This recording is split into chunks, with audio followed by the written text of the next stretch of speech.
Bonjour, aujourd'hui on va voir comment utiliser correctement les chevilles. Alors, vous savez que quand on perce un trou et qu'on veut mettre une charge lourde ou mi-lourde, on utilise des chevilles. Et chaque famille de chevilles a ses applications bien précises. On va faire un petit tour aujourd'hui pour voir quelle cheville utiliser. Alors, ces chevilles-là, c'est les chevilles les plus courantes, des chevilles nylon, qui vont servir à plusieurs choses. La cheville nylon va servir à maintenir des charges légères ou mi-lourdes dans des matériaux pleins, comme par exemple le béton. Alors on va percer donc là avec un forêt béton, perceuse percussion et ensuite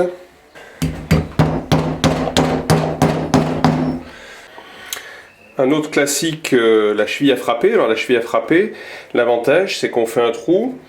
On pose donc la vis et on frappe directement, on peut visser aussi, mais on frappe directement pour la faire tenir. C'est-à-dire que l'écartement de la vis ou du clou fait tenir la cheville. Ça permet par exemple de fixer des rails dans du béton, les rails placo par exemple. On va pouvoir mettre le rail, faire juste un trou à travers le rail et le rentrer directement. Et ensuite, donc, en le frappant, on fixe donc le rail.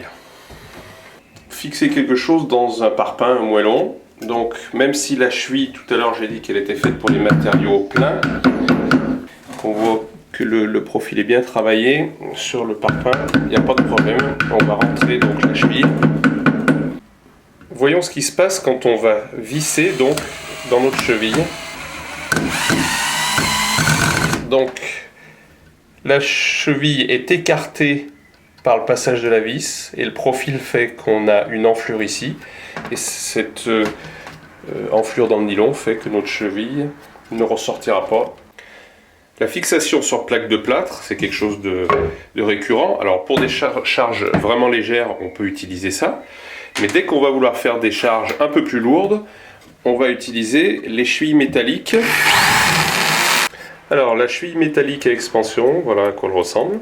Donc on va mettre la cheville dans le trou préparé et on va utiliser cette pince qui va servir justement à... On va regarder derrière ce qui se passe. Alors vous voyez donc devant, en fait je prends avec ma pince la tête de la vis contre la rondelle qui est sur l'extérieur et si je serre, donc voilà ce qui se passe.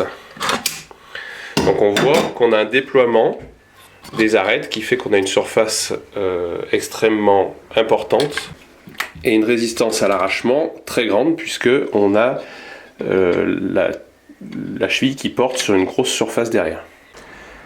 Autre matériau caractéristique qu'en plus nous on aime bien employer, le béton cellulaire. Voilà une cheville à béton cellulaire et on verra un autre type après. Alors la difficulté de fixer dans du béton cellulaire, c'est que c'est un matériau tendre.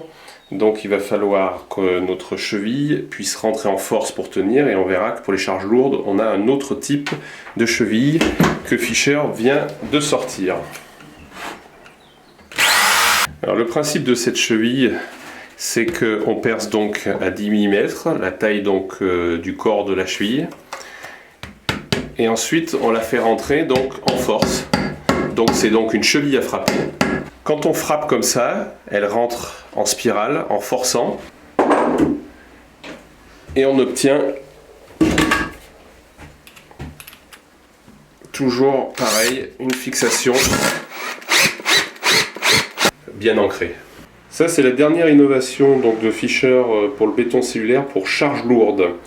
Alors on va voir comment on pose ça.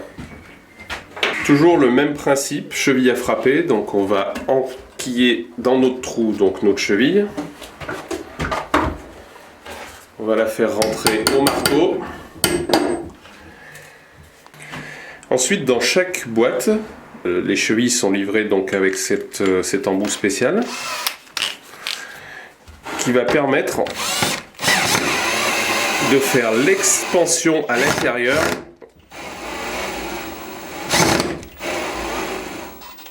de la partie qui s'écarte.